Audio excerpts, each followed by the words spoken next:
Momentum Hari Buku Nasional tidak lagi hanya berbicara tentang budaya membaca, tetapi juga tentang bagaimana masyarakat hari ini mengonsumsi cerita dan pengetahuan di tengah perubahan teknologi yang sangat cepat. Kehadiran media sosial, video pendek hingga platform digital mengubah cara generasi muda berinteraksi dengan buku.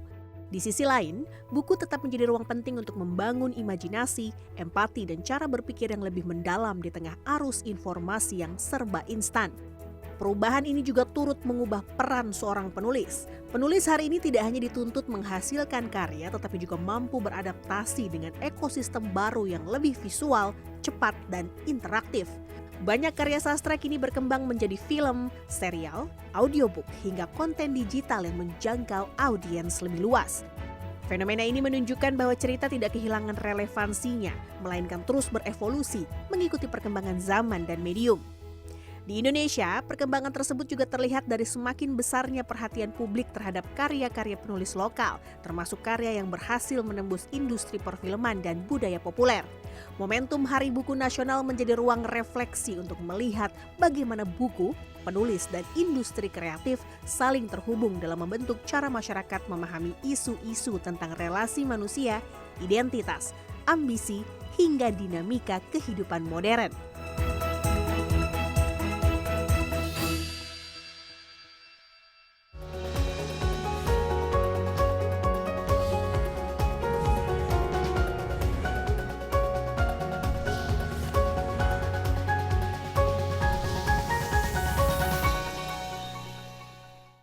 Insight with Desi Anwar kali ini dalam rangka Hari Buku Nasional yang jatuh pada tanggal 17 Mei dan 17 ini untuk memperingati ketika Perpustakaan Nasional RI itu dibangun pada tahun 1980.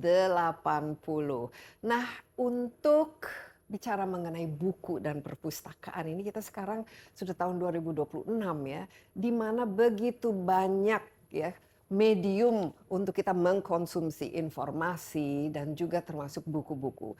Bagaimana ya khususnya anak-anak muda sekarang memandang buku itu seperti apa, cara mengkonsumsinya, dan juga buku-buku ini saya lihat juga memiliki platform yang lain untuk mengeksplorasi dan juga untuk mendiseminasi kontennya, seperti misalnya di live streaming atau di layar lebar dan juga di media sosial.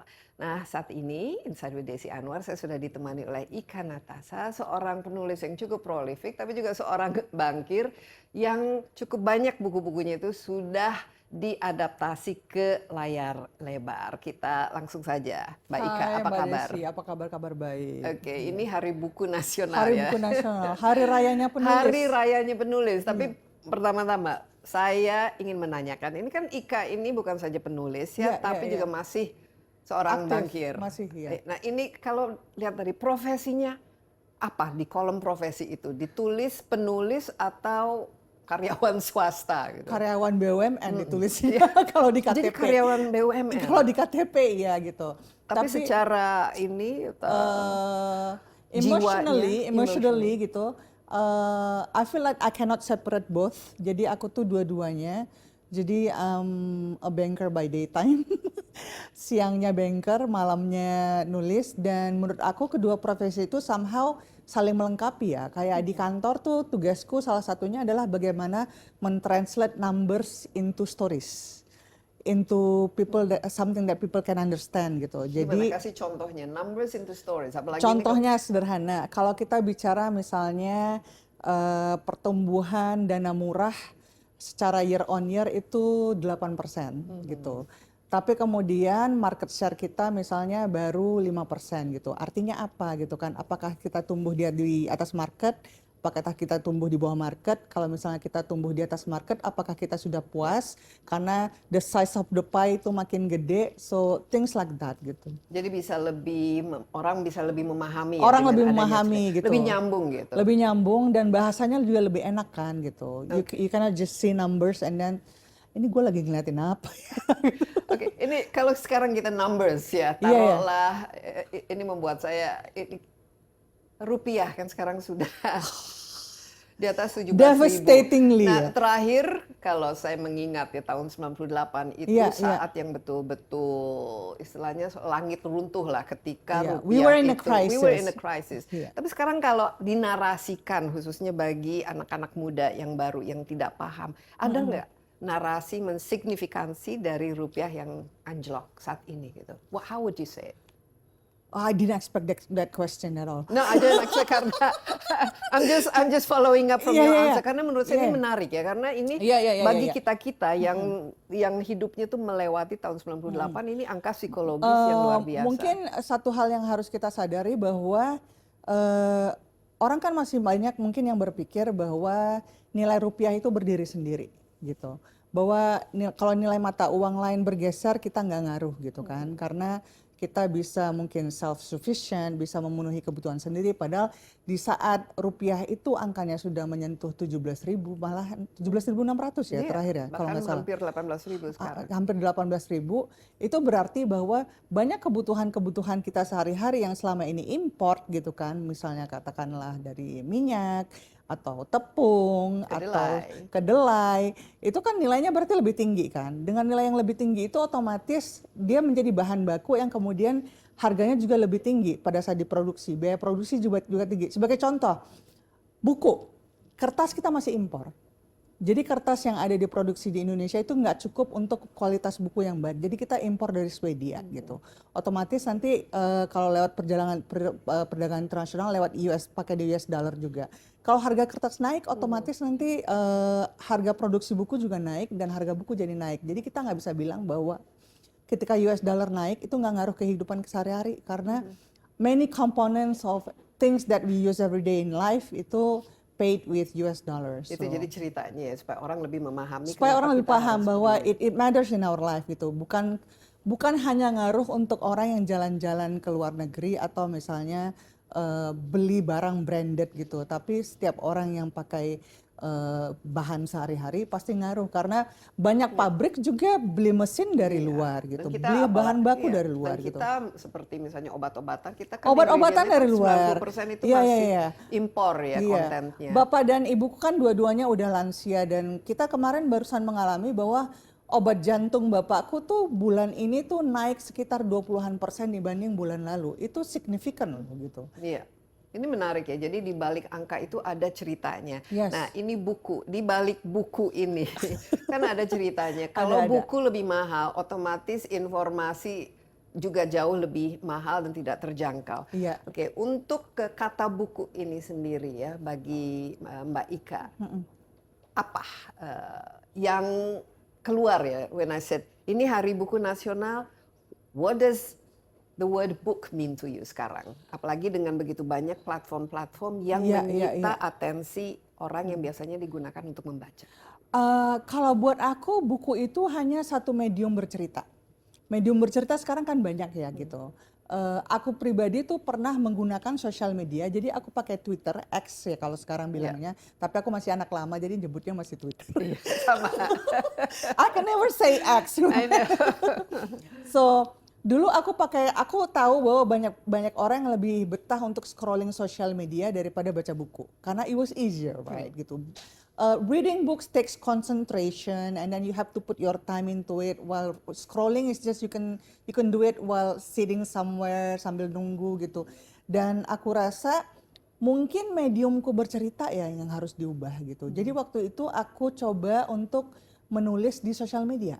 Jadi aku tulis cerita di Twitter bersambung dan ternyata orang ngikutin.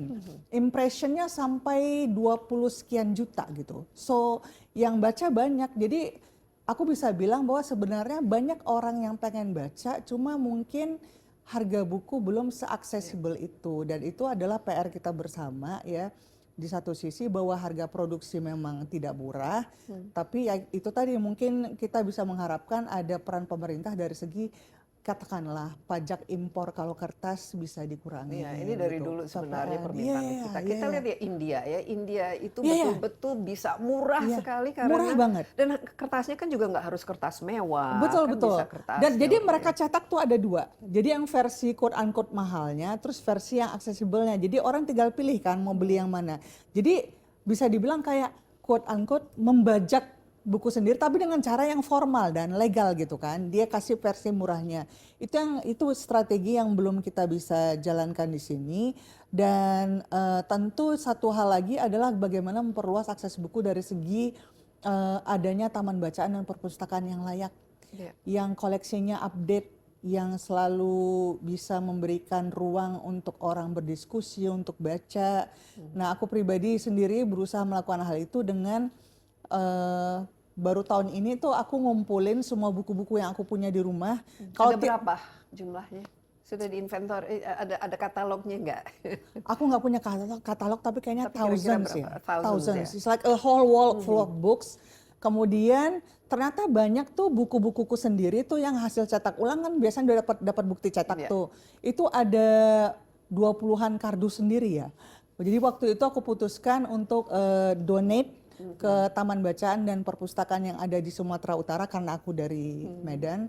Aku donate dan aku rasa itu mungkin bisa dilakukan oleh lebih banyak orang ya, supaya kemudian buku menjadi accessible karena we cannot, if you can expect change, you do change yourself. Gitu. Satu lagi tadi, ini kan dalam rangka Hari Buku Nasional yang memperingati ketika perpustakaan itu dibangun. Perpustakaan, what comes into your mind? Pertama kali, masih sering nggak ke perpustakaan atau masih relevan nggak perpustakaan itu, dan apakah ini suatu pengalaman yang menurut Ika itu penting gitu bagi orang untuk pergi ke perpustakaan? Aku waktu kecil bukan orang yang sanggup beli buku.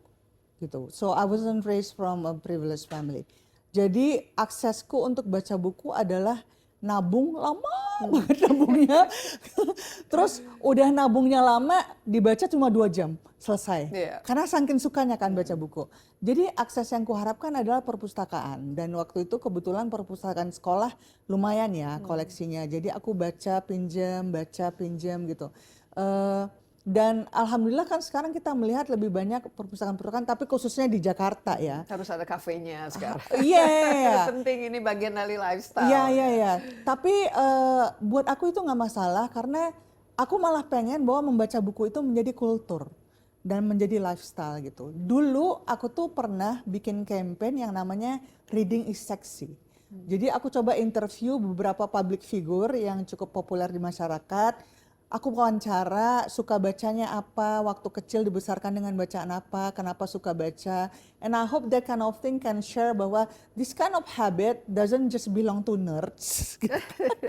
Tidak cuma orang yang bookish aja, tapi baca buku itu sangat universal buat semua orang loh gitu. Dan orang yang lo lihat cool itu juga suka baca buku. Cuma I think what is lacking is we don't talk about books enough in social media. Yeah. We should ya. Ini mungkin salah satu dari effort kita Betul. untuk membuat budaya baca itu. Budaya baca dan budaya membicarakan buku gitu.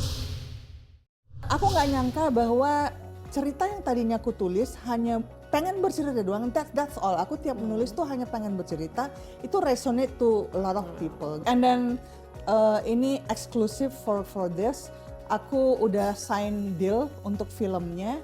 Dan skenarionya udah hampir selesai dan mungkin kita akan syuting tahun ini atau tahun depan. Oh wow, good news.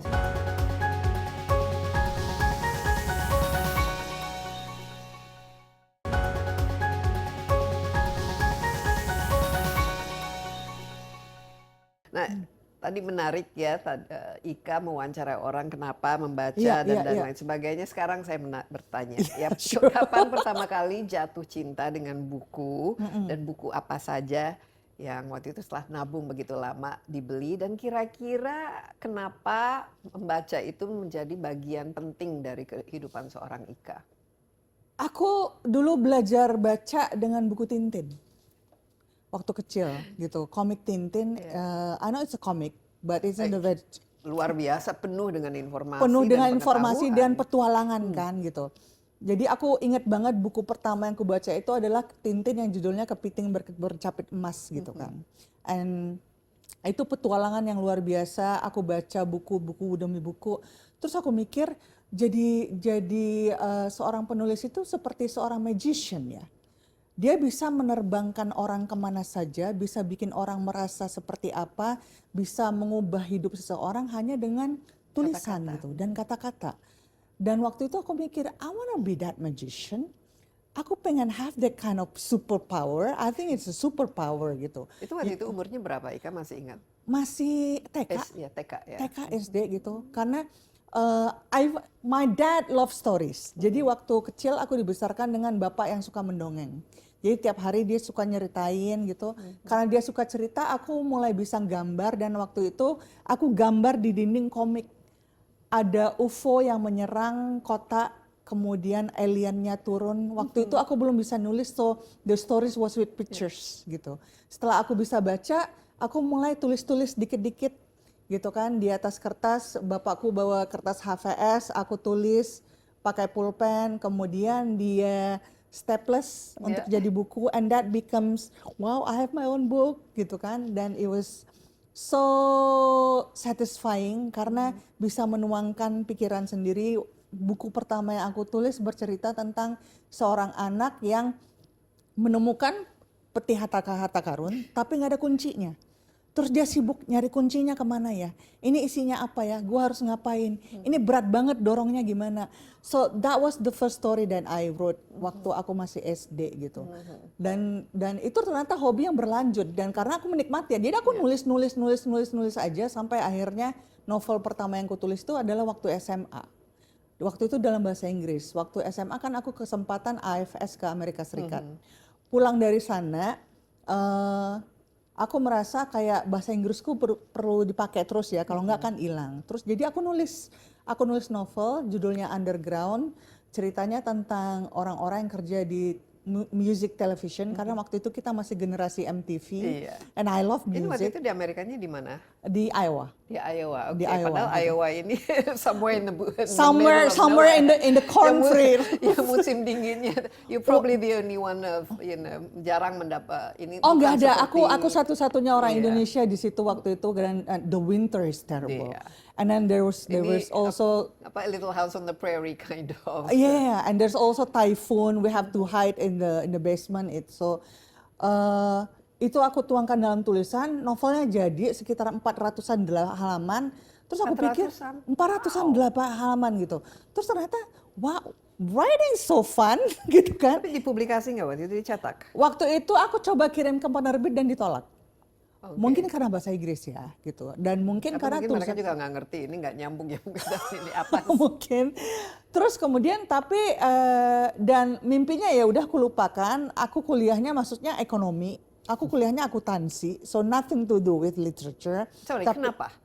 Kenapa tidak ingin justru mendalami literature sehingga lebih banyak lagi kesempatan untuk I membaca? treat it as something of my interest, tapi Jadi kayak bukan hobi. karir. Iya. Oke. Atau mungkin pengaruh orang tua juga. Ika kalau mau hidup nyaman cari pekerjaan yang jelas. Iya. Karena penulis itu mungkin income-nya To be nggak jelas honest, gitu. to be honest, pilihan pertamaku waktu itu adalah pengen jadi diplomat. Jadi waktu itu kan masih UMPTN tuh. Yeah. UMPTN kan pakai pilihan pertama, kedua, ketiga. Jadi pilihan pertama pengen jadi diplomat. Jadi pilihan pertamaku adalah hubungan internasional.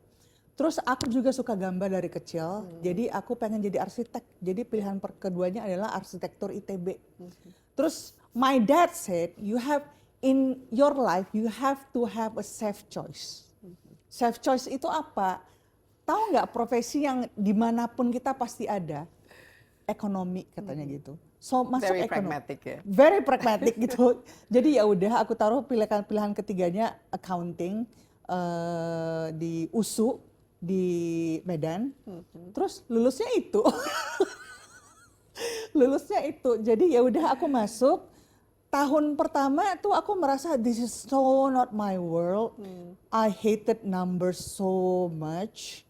Aku nggak suka angka waktu itu ya. Now my life is with numbers every day as a banker. CFO di BUM, Bank BUMN, Iya. sebenarnya bakat juga ya ternyata. I don't know. Jadi waktu itu aku rasa ini bukan my life gitu. Jadi aku bikin pengantar akuntansiku sengaja nilainya D. I was being a rebel. This is not my world. Okay. Terus my parents said, oke, kalau gitu kita coba UMPTN tahun depan, pilih lagi yang kemarin dipilih. Cuma kan umur udah, waktu SMA kan udah telat gara-gara AFS. Kemudian Tahun ya. ini juga kalau aku ulang lagi kan susah ya gitu. ada kesempatan untuk exchange lagi ke Australia, internship tapi. Jadi kita magang di kantor, kemudian kita do community work di daerah tertinggal in return gitu. Aku pikir, oke, aku cuti kuliah, let me do this adventure. Dan waktu itu terbuka pikiran bahwa ternyata hidup tuh udah nggak berhenti di kuliah gitu. So it's not the end of the world. I still have so many universe to explore. Jadi aku pikir ya udah aku jalanin aja kuliahnya, and then I do it as fast as I could, and then freedom gitu. Terus ya udah, tapi ternyata masuknya bank juga ya, kayaknya bank berjodoh kayaknya. Ya makanya setelah Masuknya itu. bank gitu. Jadi bagian rebelliousnya itu pada saat apa ini dari segi produk yang dihasilkan waktu zaman-zaman itu? Tetap menulis kan, Ika? Enggak, waktu kuliah Sama sekali enggak? waktu kuliah enggak. Jadi setelah underground ini Aku malah baru nulis lagi setelah udah di Bank Mandiri. Jadi waktu udah di bank, udah settled, alhamdulillah waktu aku masuk Bank Mandiri, aku ranking 1 pas rekrutmen. So that was surprising. Terus aku pikir karir jadi banker itu ternyata menyenangkan ya gitu. I was in commercial banking, jadi aku handle kredit perusahaan-perusahaan besar dari modal kerja, investasi segala macam. Kerjaanku tiap hari adalah ketemu pengusaha-pengusaha, banyak ngobrol sama mereka, banyak belajar dari mereka, dan aku merasa bahwa this is a very enriching life. Ini hidup yang sangat menyenangkan, ketemu dengan banyak orang yang berbeda, punya success storiesnya, punya cerita gimana mereka dulu bangkit dari krisis segala macam. Itu kan kesempatan yang mungkin nggak aku dapet kalau aku nggak jadi banker. So this is a very sexy job kalau buat aku, and then I fell in love with it. Dan aku merasa waktu itu mulai punya waktu untuk menuangkan apa yang ada di dalam pikiranku. Dan aku ketemu dengan seorang teman namanya Syahmedi Dean. I don't know if you know him. Dia dari orang Medan juga. Dia nulis novel, diterbitkan di Gramedia. And I thought waktu itu menerbitkan buku di Gramedia itu adalah something impossible. Gitu. Dan karena dia bisa, sesama orang Medan, aku tanya, Bang gimana sih caranya Bang gitu? Bayar kau Bang, aku tanya begitu. Terus dia bilang enggak loh, tinggal kirim naskah. Kalau misalnya naskahnya oke, diterima, diterbitin. Ya udah aku coba tulis novel. Kan nggak banyak orang yang tahu kehidupan banker seperti apa ya. Orang kan taunya customer service, teller, and that's it. They don't know what's going on behind gitu. Jadi aku bikin novel tentang seorang banker yang tugasnya kayak aku, ketemu nasabah setiap hari, harus terbang ke oil rig, ke perkebunan kelapa sawit, ngeliat pabrik, segala macam. Tapi kemudian juga ternyata cinta lokasi. Cinta sekantor. Waktu itu kan kalau jadi ini agak semi autobiografi. Nah. Kalau dibilang gitu nanti orang nebak-nebak siapa ya gitu. Terus waktu itu kan sesama pegawai bank nggak boleh nikah. Aturannya seperti itu. Jadi gimana kalau kita tuh lembur tiap hari, ketemu sama dia tiap hari, jatuh hati, tapi mau nikah, siapa yang resign? Siapa yang mengalah? Apakah yang mengalah harus yang perempuan? Oh jadi itu topik ini. Itu kan, topiknya, bukunya. Judulnya A Very Yuppie Wedding. A Kemudian Very Yuppie Wedding. A Very Yuppie Wedding. Gitu Dan di kan. Gramedia langsung. Aku kirim naskah ke Gramedia dengan Bismillah gitu. Aku kirim, ingat banget tuh, aku kirim Desember 2006, terus April 2007 aku ditelepon, Ika, aku editor kamu di Gramedia, naskah kamu masuk. Terus I was in my office. Dalam bahasa Indonesia tapi kali ini. Dalam bahasa Indonesia gitu. Dan waktu aku terima teleponnya, aku sampai bilang ini prank ya. I thought it was a prank. Tapi ternyata beneran. Terbit kemudian seingatku Oktober 2007. Dan there's a funny story. Terbit, terus aku blast ke teman-teman. Aku nerbitin buku di Gramedia, please buy it. Karena aku malu kalau nggak ada yang beli kan. Terus aku ke toko buku dengan noraknya, aku foto-foto gitu. Terus selama 1 bulan Mbak Desi, aku nggak berani ke Gramedia. Kenapa? Takut bukunya nggak bergerak? Iya, takut bukunya nggak bergerak. Takut bukunya masuk gudang. Jadi aku nggak ke Gramedia. One day, ini sama temanku kerja di bank, dia ngajak tuh, lunch yuk ke mall gitu. Oke, lunch gitu. Abis lunch, kamu mampir Gramedia yuk. Terus aku, mau ngapain gitu kan, mau lihat bukumu, nggak usah aku bilang gitu, well let's do it anyway gitu. Ya udah kita pergi. Tadinya kan itu buku adanya di rak new release gitu, rapi ya gitu. Pas aku ke situ kenapa sudah tidak ada? Ya Allah, dia sudah masuk gudang gitu kan aku mikirnya gitu.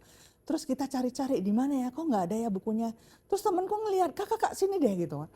Kenapa? Bukunya udah pindah ke sini. Ternyata udah pindah ke rak bestseller. Oh, wow. And I was like, what? Who Emang nggak bought the books? Kok nggak dapat laporan dari Gramedia? Enggak kan berkala kan. Iya, 6 bulan baru ada ini Cetak kan. pertama berapa eksemplar waktu itu? Aku lupa waktu itu mungkin biasanya sekitar 6 ribuan ya, 6 ribuan biasanya. gitu kan. Terus udah pindah ke rak bestseller.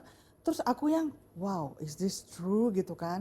Terus waktu itu zaman Friendster masih ya. Iya. Friendster dan Facebook belum ada zaman sekarang. Facebook ya mungkin lebih. Iya. Ya. Facebook Terus- sama Twitter juga kan waktu itu udah. Twitter belum. Oh, belum ya? 2007 belum. 2007. Terus abis itu aku mulai cek my messages dan banyak yang bilang bahwa Kak Ika, aku tuh pegawai bank juga dan akhirnya ada yang nulis tentang bank dengan proper.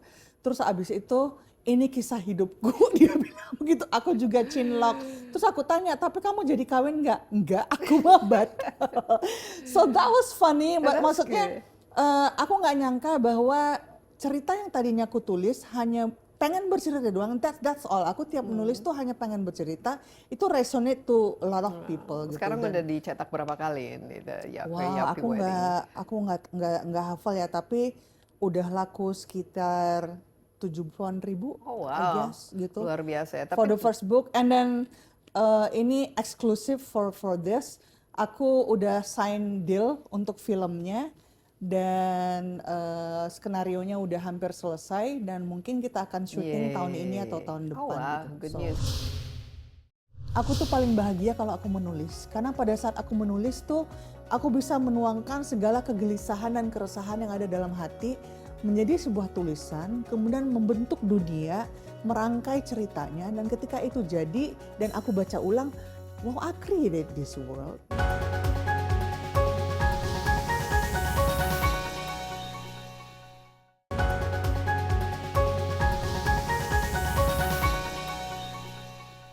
Sekarang udah berapa bukunya? 14 ya kalau tidak 14, salah. iya. Your bestseller apa-apa saja? Bestsellernya ada Critical 11 yang juga sudah jadi film, ada The Architecture of Love yang juga sudah di film. Ini saya udah iya. nonton sama Iya. yang ini Heartbreak Motel. Heartbreak Motel One of my sudah favorites, jadi by the way. film. Ini- Ya, thank you so ini- much. Ini bagus banget ceritanya. Iya, terima gitu. kasih ya. Karena di situ aku pengen mengulik gimana rasanya menjadi seorang aktor atau aktris yang hidupnya tuh pindah-pindah psychologically and mentally, tapi kemudian when you return to your own self, how you're gonna deal with it. And I thought I used that to communicate a message bahwa dalam hidup kita sehari-hari sebenarnya kita permainkan berbagai peran kan. Ya. Peran sebagai pegawai, peran sebagai anak buah, peran sebagai anak, sebagai istri. Tapi ketika kita kembali ke peran sebagai Ika, gimana Itu ya? siapa? Who Itu are siapa? we-nya? Who are we?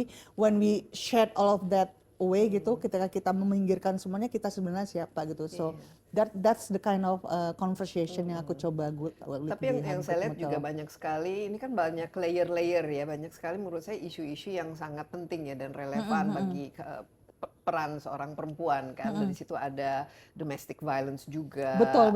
ada ya hubungan yang toxic relationship dan lain sebagainya. Menurut saya ini menarik sekali ya. Iya. Tapi sebelum kita bicara mengenai kenapa topik Iya, itu iya. diangkat dan benang merahnya itu seperti apa dari buku-buku Ika itu sendiri ya. Tapi selama dalam proses ketika buku pertama itu keluar, itu membaca itu terus dilakukan. Iya, nggak pernah berhenti. Nggak Coba berhenti.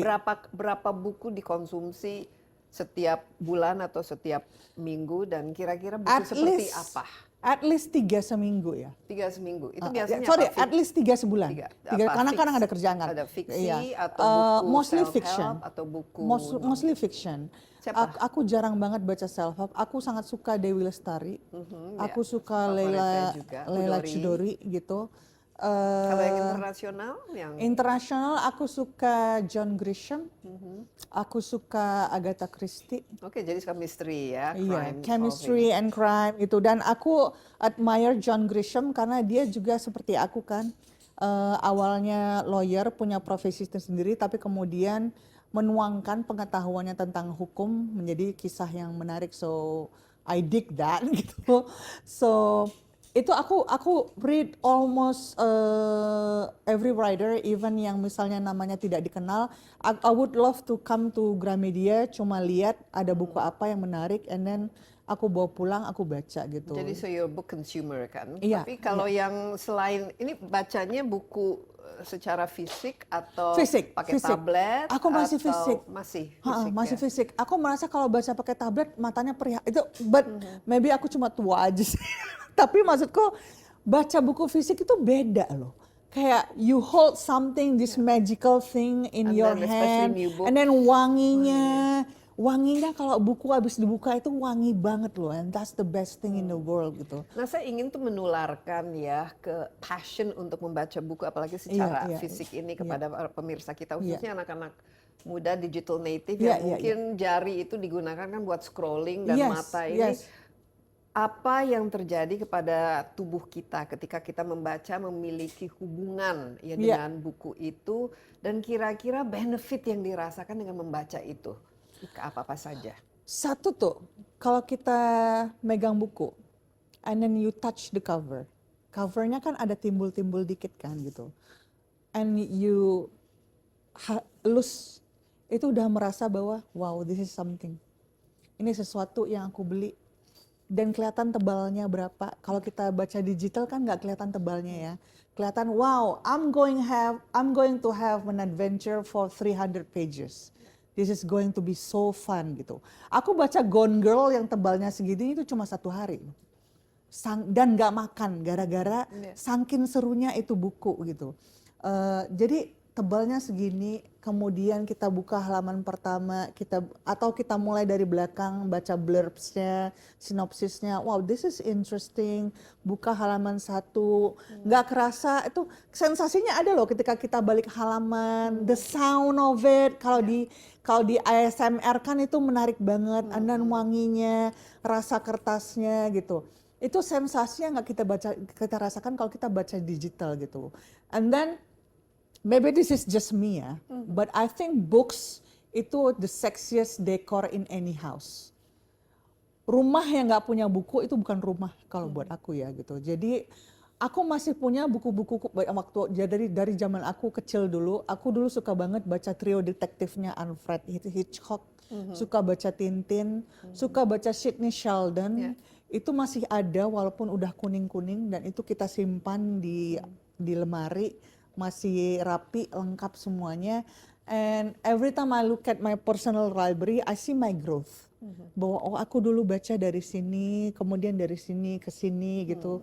And it is exciting gitu. It is something. It's a relationship, Iya, hubungan. it is a relationship gitu. It's like holding something in your hand. Itu beda dibanding kalau misalnya kita baca Kindle and then selesai. But of course kalau buat aku, do whatever you want. Baca Kindle juga, digital book juga oke. Tapi yang penting jangan baca-bajakan aja. Nah ini penting sekali ya. Iya. Ini salah satu ya Indonesia itu terkenal ya. Tapi ini mungkin karena ya itu semuanya mahal. Semuanya jadi mahal, tidak iya, terjangkau, sehingga orang juga mencari peluang di situ. Tapi tidak dianjurkan dan juga melanggar hukum ya. Iya. Ada yang namanya intellectual property Iya, right iya. ya. Tapi ada lagi pertanyaan, bisa nggak menulis tanpa membaca? Kalau aku bilang nggak bisa sih. Menulis itu seperti kita itu gelas, terus kita nuang, gitu. Kalau gelasnya nggak ada isinya, apa yang mau dituang? Kosong, gitu. Nggak ada kan, gitu. Jadi harus diisi. Diisinya dengan apa? By absorbing, kita memposisikan diri itu seperti sponge. Aku selalu memposisikan diri seperti sponge. Segala experience yang aku alami, percakapan, interaksi, media yang aku konsumsi, apakah itu buku, film, komik, random article in any magazine gitu, itu aku consume, simpan, and segala spektrum emosi itu disimpan. Makanya jadi penulis itu adalah bisa dibilang orang paling menderita karena nggak boleh lupa apapun.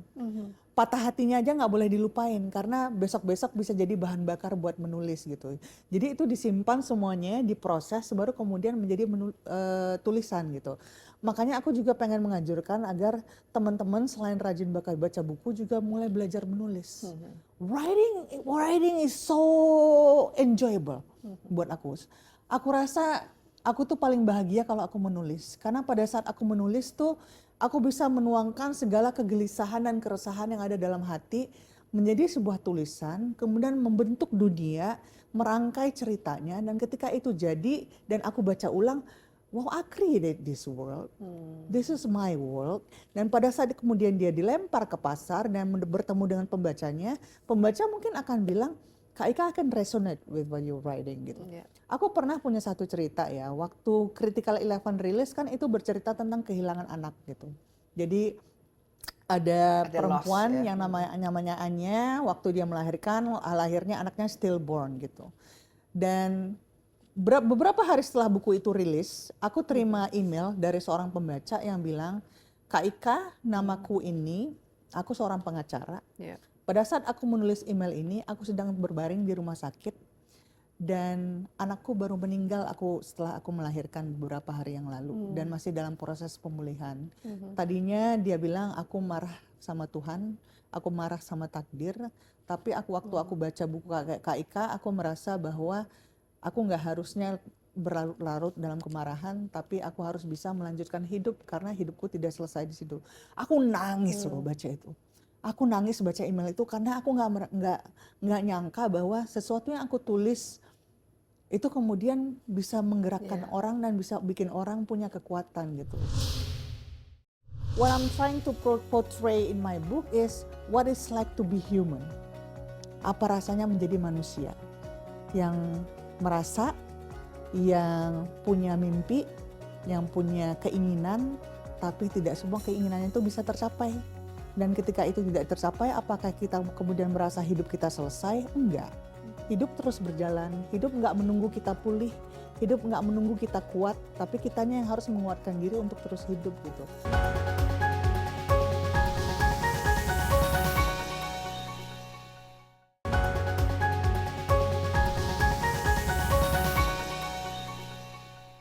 Tapi ketika Ika menulis lebih untuk diri sendiri Untuk pada diri sendiri. motivasinya Untuk atau diri sendiri. sudah membayangkan bahwa ini akan dibaca oleh halayak luas? Aku tahu bukunya insya Allah akan dibaca oleh halayak, tapi aku selalu menulis buat diri sendiri. Motivasinya itu Iya. untuk diri sendiri. Jadi aku kan berinteraksi dengan teman, dengan orang segala macam gitu kan, dan aku juga consume media kayak aku bilang.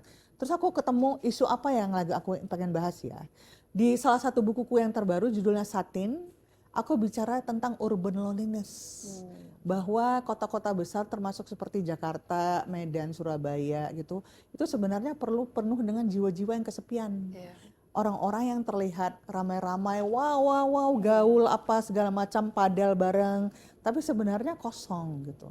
Sebenarnya mereka mencari sesuatu, mencari sense of belonging gitu kan. Berkumpul karena ingin menjadi bagian dari sesuatu, dan ketika mereka pulang dan mereka mencopot segala macam atribut, hobi segala macam itu, apakah mereka sayang sama diri sendiri? Apakah mereka bisa bahagia dan bilang bahwa aku Ika dan aku bahagia gitu? Itu yang aku eksplor di Satin gitu. Kemudian di Langit Mengambil aku mengeksplor sisi lain lagi gitu, berdamai dengan takdir. Jadi yang Langit Mengambil itu tokoh utamanya adalah seorang jurnalis yang sedang ditugaskan untuk menyelidiki kasus judi online, dan pada saat dia diterjunkan di lapangan, dia di-ambush oleh orang tidak dikenal dan diperkosa. Sebagai akibat dari kekerasan yang dialami, kemudian rahimnya diangkat. Dan pada saat rahimnya diangkat, dia mulai merasa, apakah aku masih perempuan ketika aku tidak punya rahim?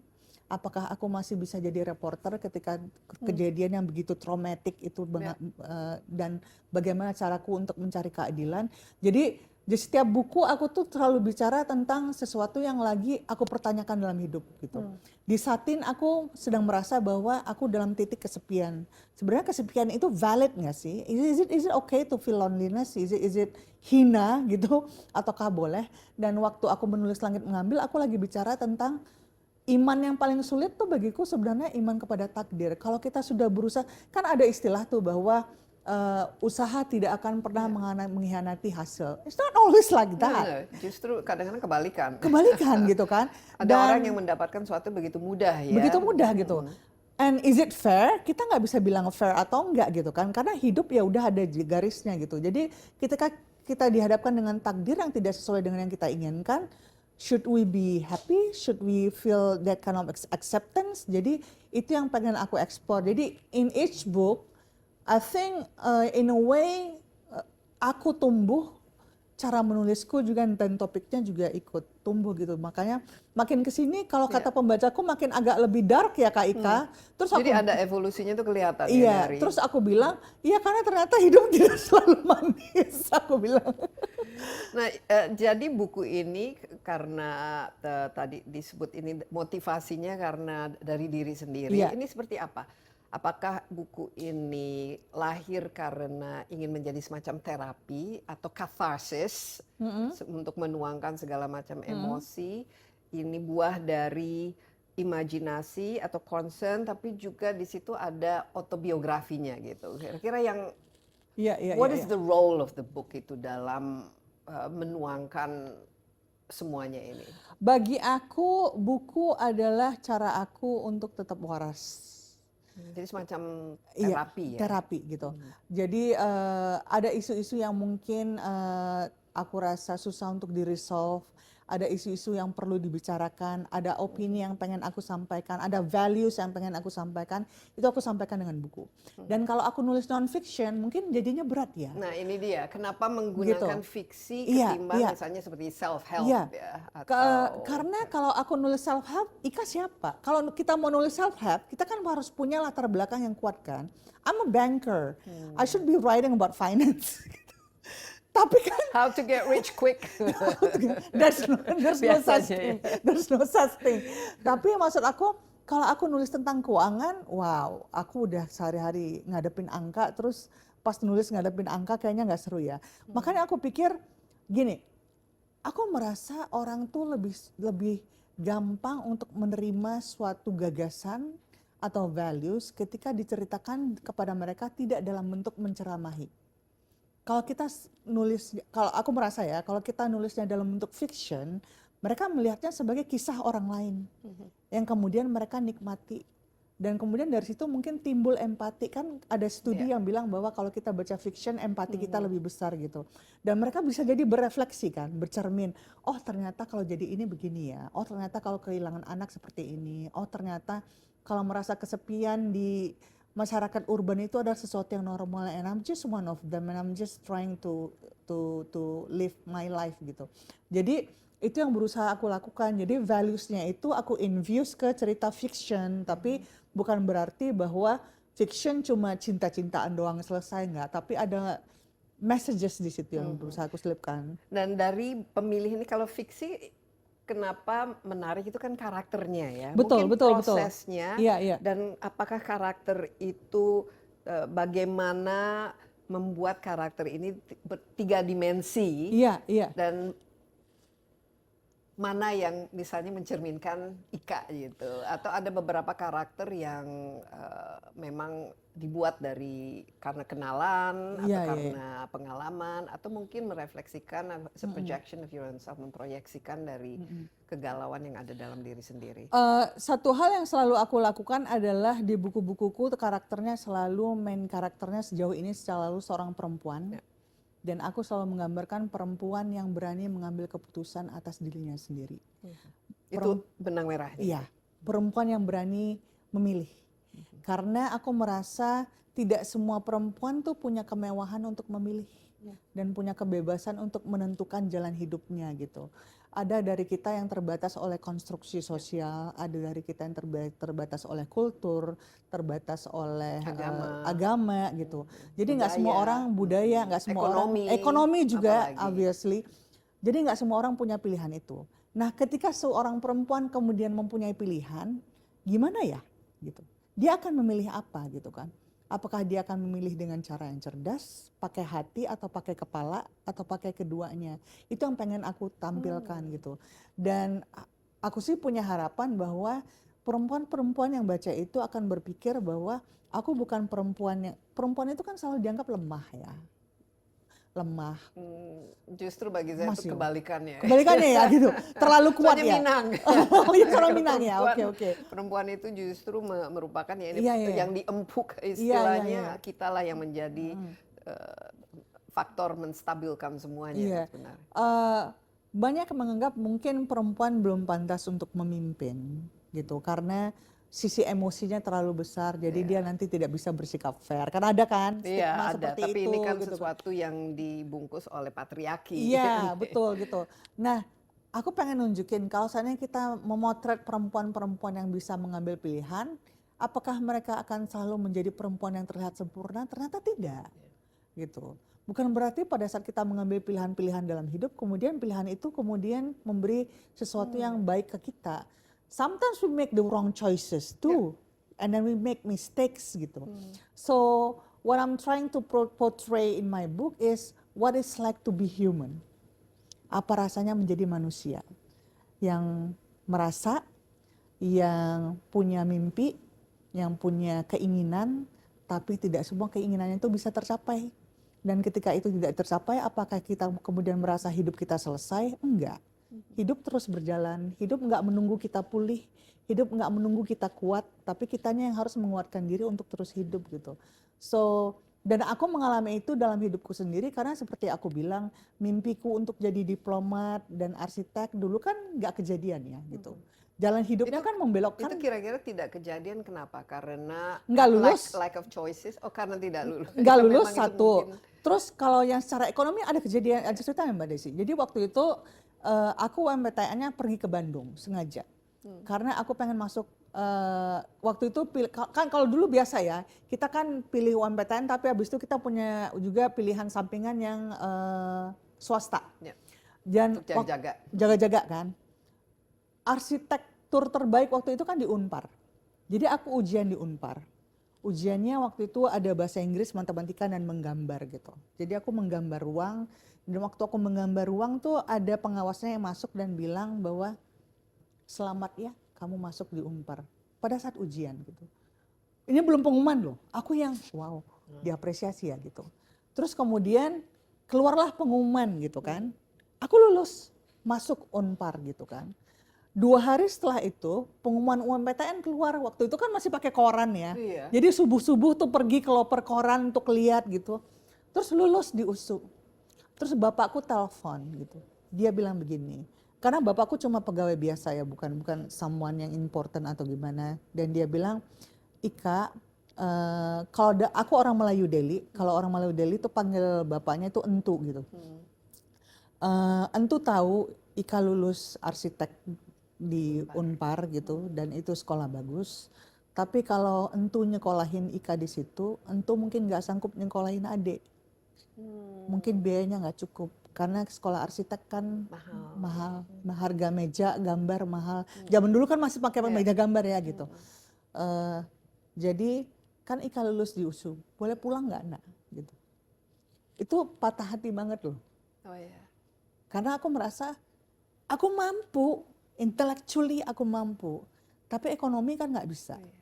Jadi makanya waktu itu kan potret ketika aku punya pilihan, tapi pilihannya nggak bisa gara-gara ekonomi. Jadi aku pengen pada saat kemudian aku menulis, aku memberikan harapan-harapan yang mungkin dulu nggak aku dapat. Gitu. Bahwa hidup itu tidak berakhir ketika kita hidupnya dibelokkan gitu. Ternyata setelah aku kembali ke jalan yang dipilihkan oleh Allah ya gitu ya. Aku masuk akuntansi, aku masuk ekonomi, aku masuk Bank Mandiri gitu. Terus alhamdulillah di Bank Mandiri juga pernah jadi Mandiri Best Employee secara nasional gitu. Terus alhamdulillah karirnya juga oke. Bisa menulis pula, kemudian bukunya difilmkan. Itu mungkin nggak kejadian kalau aku jadi arsitek. Tapi kan kita nggak pernah tahu gitu. It's a what if kan gitu. Tapi I'm happy with my life now. Ternyata hidup yang sekarang itu yang tidak pernah aku bayangkan sebelumnya. Jadi Ika sangat, sekarang happy? I'm happy. I'm very happy and grateful. Yang paling penting itu kan bersyukur gitu. Bersyukur bahwa dulu dibelokkan untuk sesuatu yang tidak pernah aku tahu. Jadi Tuhan tutup pintu, dia buka gerbang yang besar gitu. Petualangan terbesar dalam hidup kita mungkin tidak terjadi dalam kejadian yang kita alami sehari-hari, dalam peristiwa yang kita alami sehari-hari, tapi mungkin dalam peristiwa yang kita temui dalam buku. Jadi jangan jadikan duniamu sempit dengan hanya membaca 1-2 buku aja, bacalah sebanyak mungkin buku karena di situ kita akan menemukan begitu banyak universe yang mungkin nggak kepikirkan sebelumnya.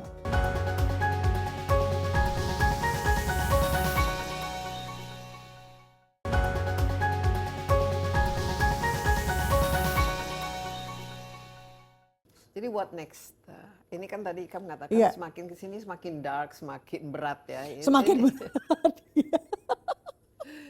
Tapi menjawab pertanyaan itu sendiri ya, bagaimana kita memilih, apalagi sebagai perempuan Iya, dengan iya. batasan yang bisa berlakukan secara eksternal maupun internal. Kan kita juga menginternalisasi batasan yang Iya. kita pikir ini batasan, tapi sebenarnya kita tidak punya keberanian juga kan Iya, untuk iya. melakukan pilihan gitu.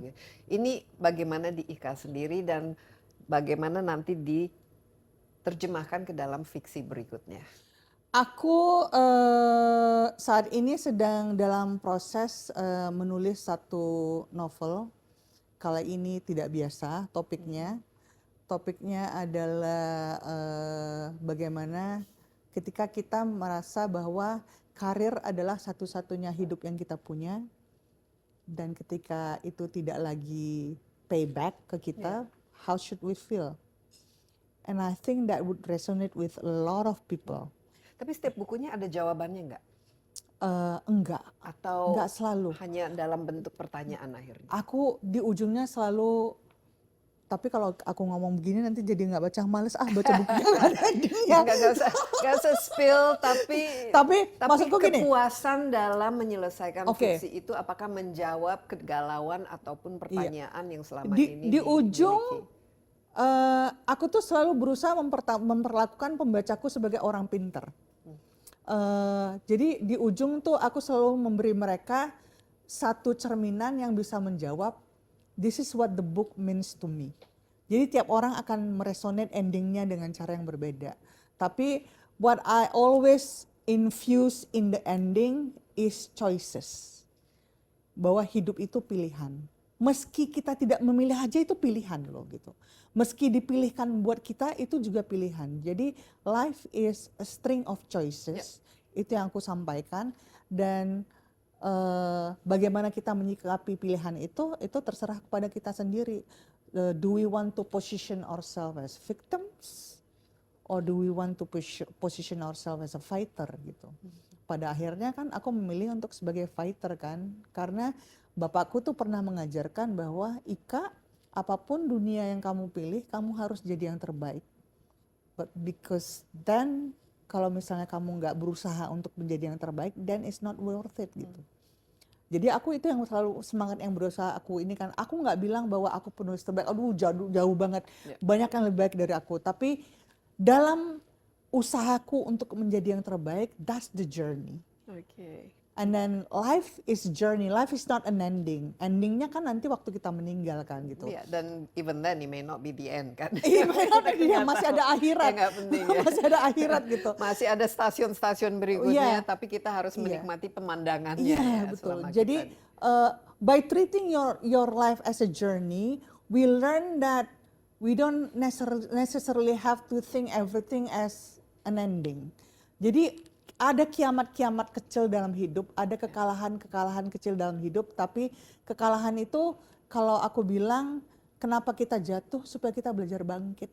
Kalau kita nggak pernah jatuh, kita nggak tahu apa rasanya naik lagi gitu. Ya, wow, luar biasa. Sebenarnya kalau Ika juga menulis istilahnya self-help, itu Probably someday.